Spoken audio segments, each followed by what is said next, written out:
Welcome back, SethBling here. I've sent my turtle on an epic journey. He's just began, but he has a lot of work to do, and he's building me a mob trap. I decided that I wanted a big mob trap. This is a 70 by 70 area, and I wrote a little program for him to run. It's called Build, which is probably not the best name. It's a little generic, but he's digging out an area and he's filling in the edges and whatever needs to be filled in. It's going to take him a long time to do this. He's already been at it for probably 45 minutes or an hour, just clearing out this. And he has a lot more work to do. Now, the style of mob trap I'm going to be making is kind of like the one I used in my survival world. It uses water to flush mobs towards the center. But I'm just going to have it be one big flat area with 4 water buckets, one in each corner, and those will be the only buckets that flush the mobs in, and they'll all go towards the middle. So the turtle here is clearing out an area. It's even going to clear out the water, and it's already kind of started to do that. You can see here this water is a bit lower than the water on the edges, and yeah, I just basically realized that I needed a way to get experience and mob drops, and I don't want to have to manually go caving to do that, because kind of the whole theme here for this whole Feed the Beast thing is I want automation. So I'm going to have them all the mobs spawn here, flush towards the middle, they're going to get dropped, and then I can either punch them to death or have a mode where they'll just have their drops, and I'll use some pipes to get the drops up to the surface so that I can access those easily. So the turtle has a long way to go for sure. I think probably a few more hours, but I'd rather the turtle build it than me. I don't want to do all this manually. So thank you to my turtle. I've made a big decision. I am going to call him. He needs a name, so I'm going to call him Donatello. That's for those of you who know the Teenage Mutant Ninja Turtles, you recognize that name as the smart one, Donatello. He wears the purple bandana. He is intelligent, kind of like my turtle. My turtle knows what's up. It can do complicated tasks, and so I'm naming it Donatello.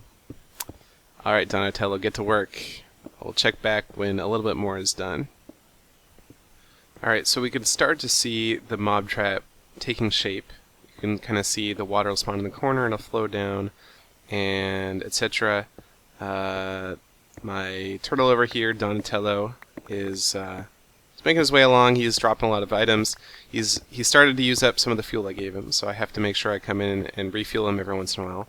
But he's got plenty of blocks to place, and given that he goes over this corner of the quarry every layer, he kind of refills his stone. So I don't think I'll have to worry about refilling his stone, just the fuel. And in retrospect, this mob trap is going to take way too long. It takes like an hour for each layer, and it is kind of cool having a quarry in the middle of the ocean, or like draining out all the water from the ocean. I mean, that's kind of a cool concept. I'm not sure it was worth it, though. I probably should have just put it in the sky, and I could have had a design that would be a bit quicker for a turtle to make. I've added some stuff over here. Now, remember I had the like 30 by 30 quarry going on here. That finished up. That was the one where I used landmarks to make it. Here I've made a bigger one. This one's 64 by 64, as big as you can make it. And that's just started. I just started that up, and I've added some stuff here. So let me kind of go over what I've added. I still have the bling machine here. That's operational. And in fact, that's generated. Well, I've taken out a few diamonds, and it's got 2 more in it. But yeah, I've taken out like 5 or 6 probably. I've got in some pretty good stuff in here. I have some more diamonds that the previous quarry mined up, about 10. So I'd say I'm getting about even numbers of diamonds from the bling machine and just from mining. So I think that's a pretty good proposition. These guys up here, I have some automated systems for the smelting. Basically, We have some more diamond pipes, and they filter out the iron, gold, copper, and tin ores. And here's another one that just filters out the gold and iron. So it separates them all out into these places, and then a macerator grinds it up, and then it gets put into an electric furnace. So, and then I moved the advanced solar panel over here because this is the place where I'll want the more passive energy, because it's going to be going all the time. I don't want to have to keep watching it, whereas my station over there with all my machines, when I'm using that, I know that I'm using it, and I can just add some charcoal. So this is, I think, this is a good use of my solar power thingy. I'm not really getting a lot of ores right now, but I did add something. So if I just go in here, I can grab my copper, gold, tin. Oh, my inventory is super full. Grab some tin. I just grab some stuff from these chests too. And basically I made a way that I can just have it filter back into the system. So anything I put in this chest is going to be put back into the system. And so I can just fill this up with all the ores. It's automatically going to sort them. You can see they're getting put into here. They're going to flow through just like all this stuff that's coming from the quarry. Now I used an iron pipe here, which lets you use one-way flows. So everything that comes in here is going to come out this one output here. And so right here is the mixed line of the stuff I just put in and the stuff from the quarry, and that'll get sorted back out. So it's just a little bit easier than having to manually sort them. I mean, it's not that much easier, but it's just kind of cool having the same system. And if I have any coal that I want to be put in the bling machine, I can just put it in this chest, because that also goes from here. So it's just a little bit easier for me to handle all my resources. And we can see the gold making its way through here. It's going to come up through this pipe and into the machine over here. And I'll get some ores, or I'll get some ingots, and it'll be very efficient. Over at my bling machine, things are going well. I'm getting coal dust here. Yep, and that gets sucked over.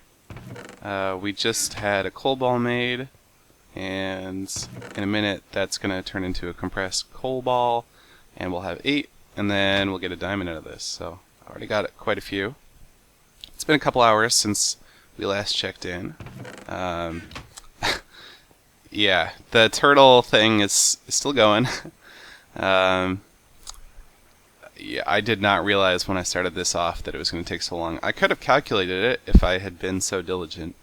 I was having a bug with my quarry. The quarry was originally situated here.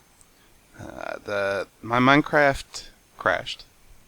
When it came back up, I could not get the quarry to connect back up to this. And even putting down the landmarks and everything, I had the same box and it still just was not connecting up. It was quite frustrating. I had to just move it over there to another corner to get it to start up again, but it is going now. This pipe is super long.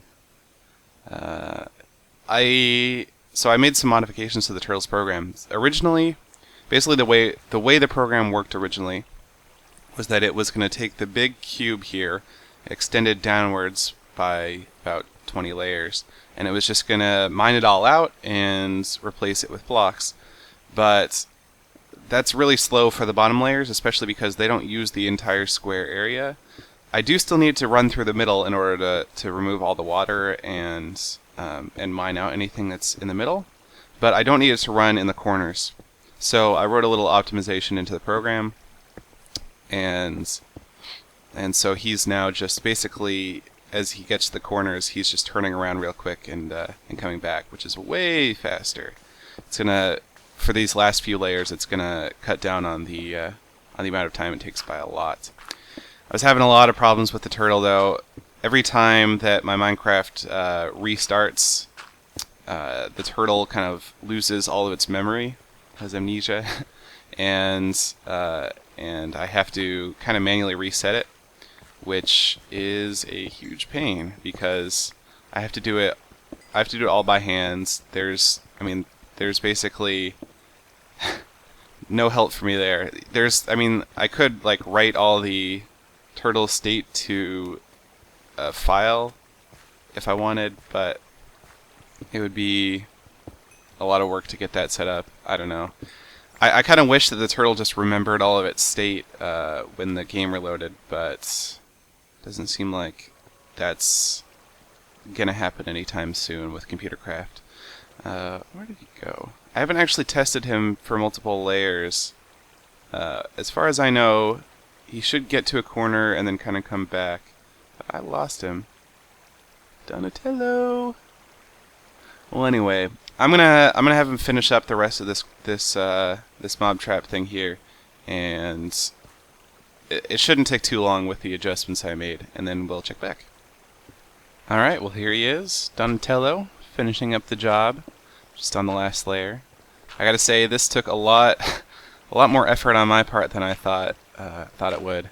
I have constantly had to, fix problems with his pathfinding.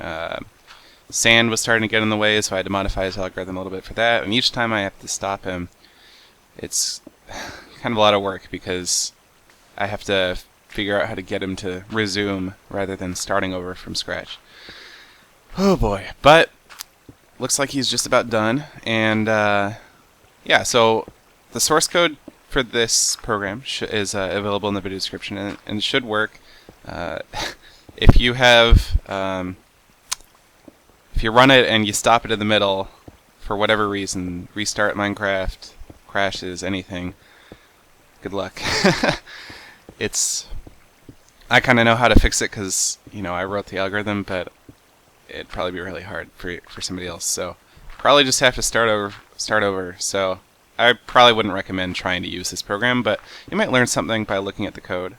I'm actually going to have to hop down here. He's going to keep going for a long time if I don't stop him. Ooh, crap, I got to get out of his way. This water flow is too strong. Yeah, so now I get to actually start working on the mob trap mechanics.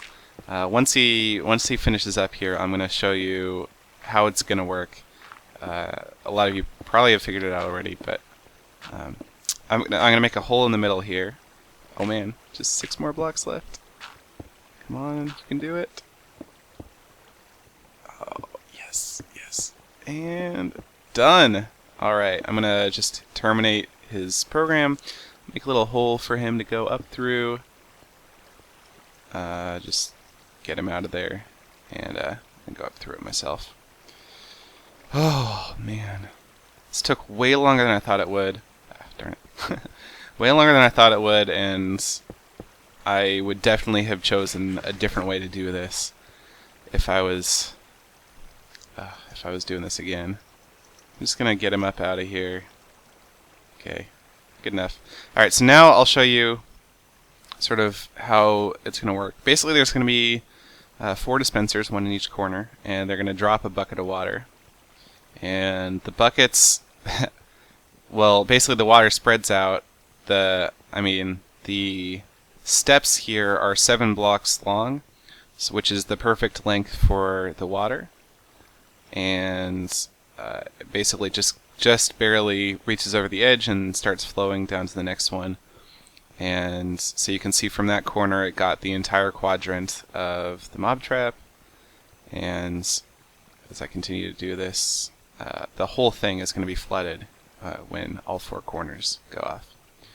So this is just a bigger version of the one that I used in single player, but should be very effective. There is a lot of spawning surface, and then so it floods it in towards the middle, and all of the water is actually flowing more or less towards the middle. Uh-oh. How'd this hole get here? Oops. Come on.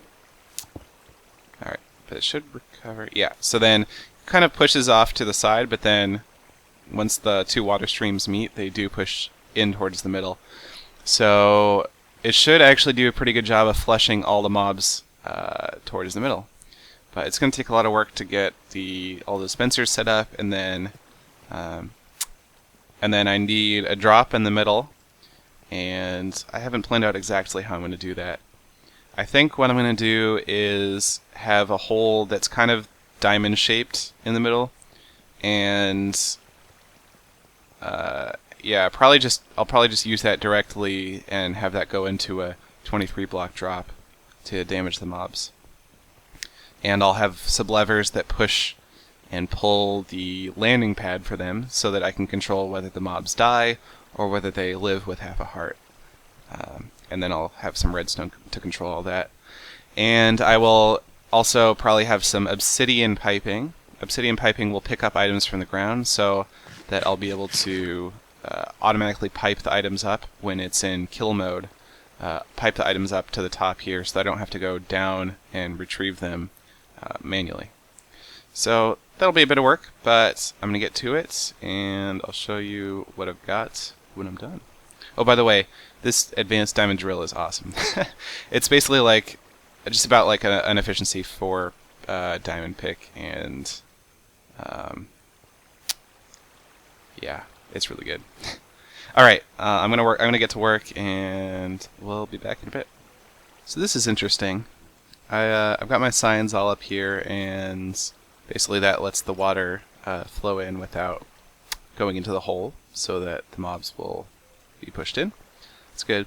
But so I've dug out my hole, 23 blocks down, and at the bottom there's a ravine. It's an interesting coincidence. Whoa! Skeleton. What are you doing, skeleton? Yeah, so I wasn't expecting to find this here. It's not a big deal. I can work around it. It's just I don't know. That was a really weird coincidence that right at the bottom of the hole, big ravine. Maybe I can use this somehow. I don't know. Anyway, back to work. All right. Well, got this one ravine. Still working on digging stuff out. I'm specifically digging a tunnel so that I can get in here without having to go through the mob trap. And ran into another ravine. What is with all these ravines on top of my base? Oh, you can actually see. I don't know if you caught a glimpse over there. That was the quarry that I have going. This is really interesting. Yeah, we're right underneath my base right now. You can see my waypoint right there. And apparently I just found a really good spot with a bunch of ravines. Anyway, thought it was really interesting. I'm going to go back to work. Okay, so Donatello here is running the platform program, field platform program. He is building the roof. Didn't have to write any special code for this. And so I'm just going to have to do it in a few sections because he only does 30 by 30 sections, but no big. And so he's making the roof. You can see it's already getting dark in here. Getting a lot of creepers. I think I know what I want to do though in terms of the mob trap. So what I've got down here, I've already kind of got it set up. I haven't gotten any slime balls yet. So my original plan was going to be you have a platform that you can retract, and the difference in height will cause mobs to either fall down and have half a heart left, or fall down and die. But I realized that I didn't have any sticky pistons or materials for sticky pistons. I can use these fence gates. So if they're closed, mobs will land on these and they'll be left at half a heart, and I can just punch them through the gaps. If they're open, mobs will fall right through and die. And I need to figure out a way to automatically open and close these so that I don't have to do it manually when I want to switch modes. But and also, mobs can theoretically fall through these little gaps in between them. Let's see if I can get through it. I did it before. It's kind of hard, I guess. I don't know. Yeah, so it's very unlikely that they will, but if they do, it's not a big deal because they'll just fall down and die. So, my plan here is I'm going to use a bunch of obsidian pipes to collect the drops that fall. So I'm going to actually go ahead and build that now with you guys. Just basically anywhere underneath the fence gates here. I'm going to put... oh, whoops. Wait, I'm confused. Because this is... Oh. Okay, yeah, there we go. Anywhere that's underneath fence gates, I'm going to put obsidian pipes. Now, obsidian pipes will collect items for you. Oh. Whoops. I just broke the ground. Yeah, I guess this part is pretty shallow. Yeah, like I was saying, obsidian pipes collect items for you. And so, it can pick them up from the ground, and I won't have to worry about picking them up myself, which will be nice. I can get them piped into a chest, and we'll be good to go. Actually need 2 levels here of space because I'm going to have the obsidian pipes. Oh my god. Obsidian pipes, and then underneath those, I'm going to have iron pipes, which will direct the flow of items to a single output point where I can bring them up to the surface for storage. So I need 2 levels, and I'm just going to put down a floor here so that I have something to work with. Okay, I think we should be good, and then, yeah. Okay, so the first thing that goes down is these iron pipes. Now, iron pipes can be used to direct the flow of items if they have 3 or more connections to other pipes. And so that's how I'm going to use them. Basically, I use this wrench here, and so, like, I want the items to flow this way in general. So if this one has 4 connections, the output is going to be whichever one's clear. So if I just right-click it once, now the output is the clear exit. So any items that come into this pipe are going to flow out that way. So I just have to do that for all of these pipes. Let's see if I can do it on these 2, which is good. So basically, I want all the pipes. This is good that I only have to right-click it once because, yeah, for most of these, they're already just facing the right direction, so that's the way it works. Now, some of them will have to go a direction other than the one I'm facing right now. But, okay, so then I guess this will be my output. Oh! Wait, no, some of these, this one didn't, oh, because there's no pipe out over here. So, this is going to be the output pipe, right? Let's see. Yeah, right here. So then now that I have this, I can have the output. So that's going to go right there. This one is going to flow left into it, and then these ones also need to flow left in order to put the flow into the center. Okay, and then these ones need to go right. This one needs to go forward. I don't know. It's kind of hard to you have to look at each one individually to really be sure that you've done it right. I think I have everything in here. So then any items that come into this system of iron pipes will eventually make its way out the exit here. Then all I have to do is just put these obsidian pipes here. They won't connect up with themselves, which is really good. And any items that fall onto them will go into the iron pipes and get pushed forward. So I just need a bunch of those. We're good. Now let's test it out. Just pop a bunch of cobblestone onto the ground. Yep, they're all getting spat out the front here.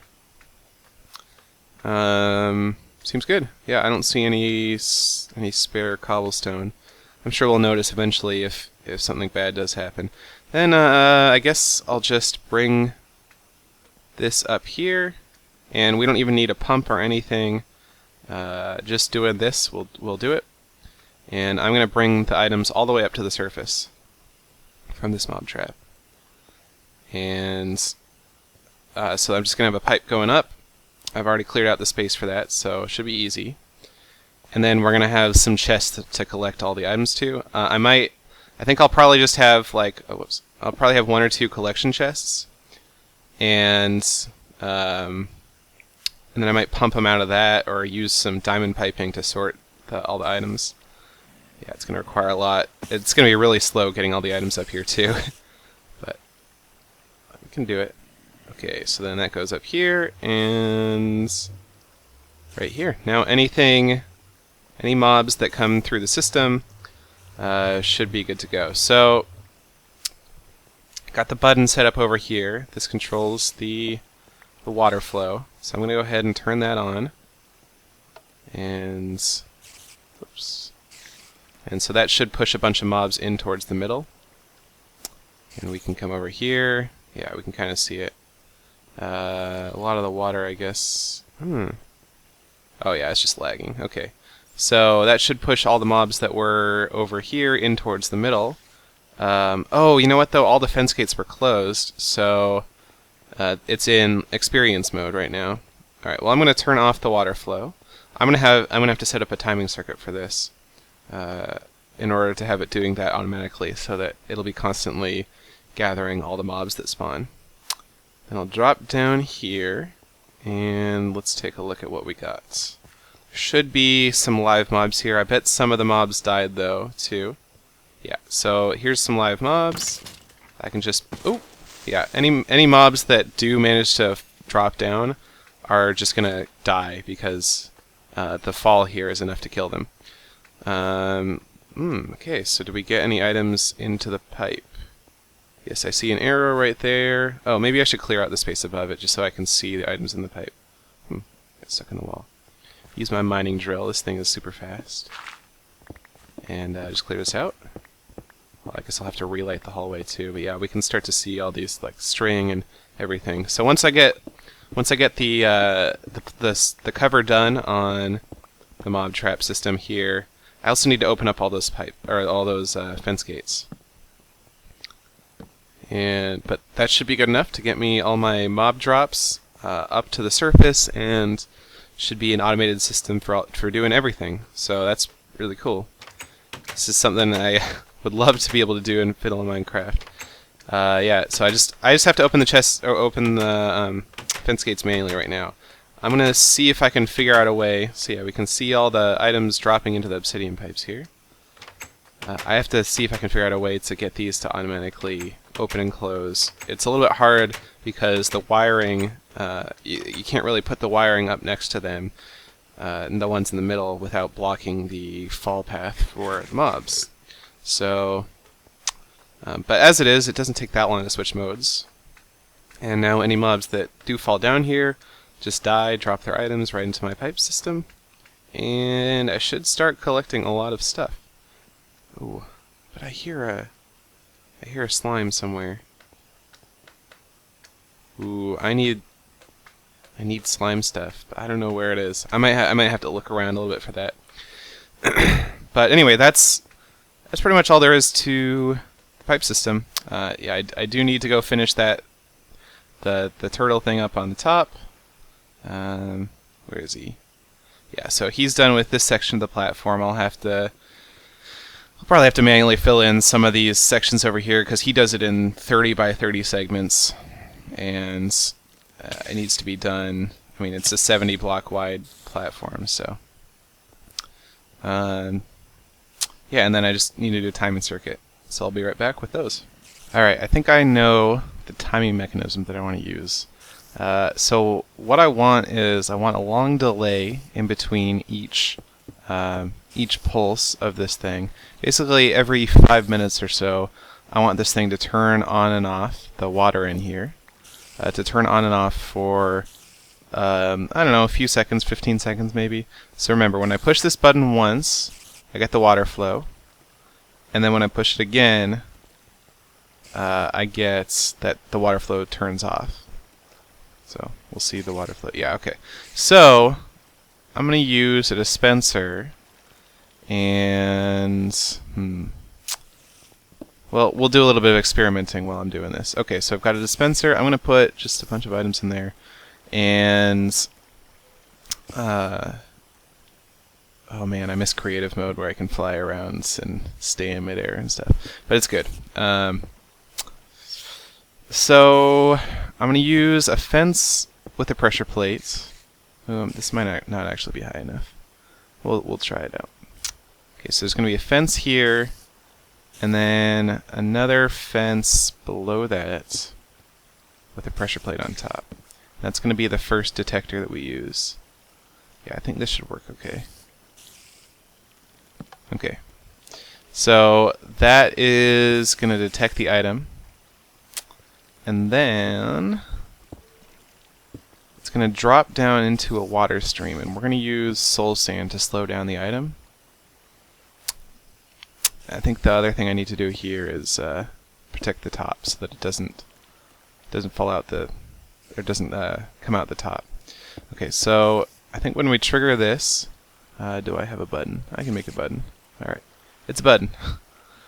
When we trigger this, it should. Yeah, so it fell through the pressure plate there, and it falls right down here. Now I have a bunch of soul sand on me, and I guess this doesn't actually need to be here, right? Because it gets, so it should drop. Oh no, I don't want that there. So it should drop down right in here. Let me put some guardrails on the sides because I've worked a fair amount with with these pressure plates on fences and stuff and dispensers, and it can go wrong in a lot of ways. Okay, so at this point I'm gonna put in 7 soul sands, or maybe 8. 1, 2, 3, 4, 5, 6, 7, 8. But, oh man, I didn't mean to do that. Don't kill me! Don't kill me! Don't kill me! Okay, we're good. And then, so the water should flow that far. Man, I'm just missing all over the place. The water should flow that far, and then it'll bring it to rest on another pressure plate. So let me get the water out. I think this should all work, pretty much. Okay. So, yep. Trigger this. Yep, it triggered that pressure plate. Item's moving real slow. That's exactly what we want. And then when it gets down here, it's going to hit another pressure plate. And so these 2 pressure plates are going to be what's going to trigger the button thingy over here. So I need redstone, which I have redstone. And I need a repeater here, just to make sure the signal strength is high enough. Then I need to detect the redstone signal coming off of this pressure plate. And hopefully the item won't ever come off to the side here. Actually, you know what? I can do it on the other side. So let me put it right here. Yeah, there we go. So then that can feed into this thing here. And then the other one is going to be this. Oh, interesting. Oh, I see why. Okay. The reason why is that soul sand is a little bit shorter than regular blocks, so the item wasn't able to make it across because it was oops. Yeah, so that should do it, because it was it's not able to go up at all. So then if I put the pressure plate back down there, I think it should work. 1 Q. Yep.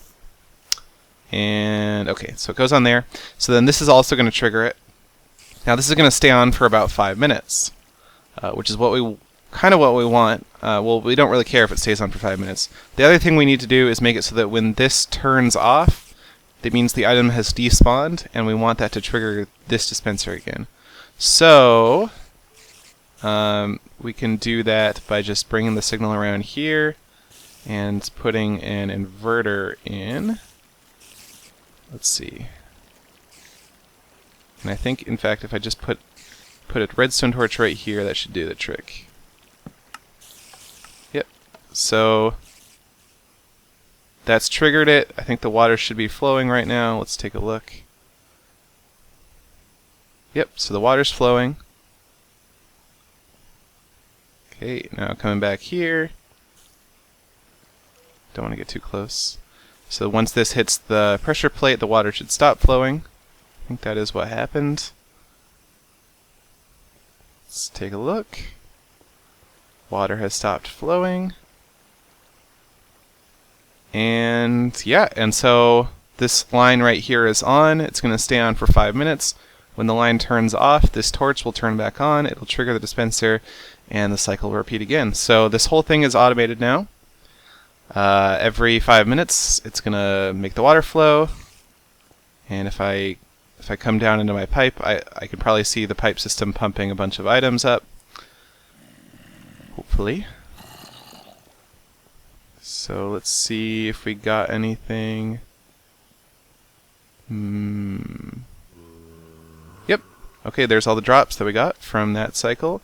That's curious if there's a couple of these arrows didn't make it into the obsidian pipes. Oh, it's because it's kind of barely resting on the stone. So I might have to expand these obsidian pipes out if I want to get all the drops, but we're getting most of them right now, so it's not so bad.